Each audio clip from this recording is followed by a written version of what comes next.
تعمل الدور ده. عندك رولا وعندك البت بتاعتنا عزة مصطفى ومحمود سعد مش هنا. انت عارف ان قلت لك انا محمود سعد يكلمني؟ كلمني قال لي ست اللواء وحشني واخبارك ايه وايه يا جماعه في ايه؟ قلت له في ايه؟ وقابلت مين؟ وقال لي انت مزعلهم ليه والناس مزعلانه منك وبتاع. انا عملت ايه يا جماعه؟ احنا اتفقنا واتقابلنا وانا محب ومؤيد قلت له يا محمود بيه احنا ما بنزعلش من حاجه خالص، يعني ما بنزعلش خالص. انت ايه اللي حصل بس؟ انت متضايق ليه؟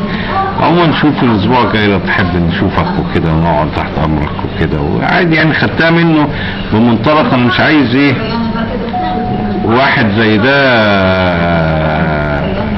سيبه دلوقتي.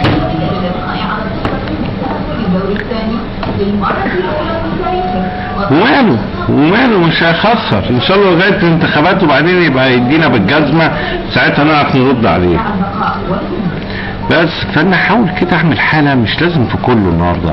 يعني عندك مثلا نائل عماره النهارده، عندك اسامه كمال، عندك مين بيطلع النهارده في القاهره والناس؟ نايله، تمام. نايله عماره كلم رولا، كلم محمود مسلم، كلم الواد اسمه ايه الحسيني،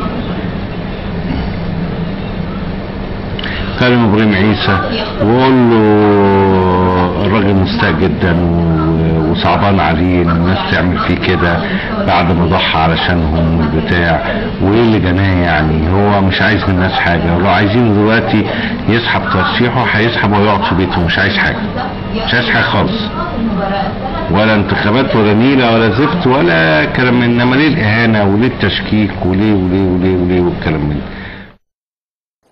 ايه رايكم؟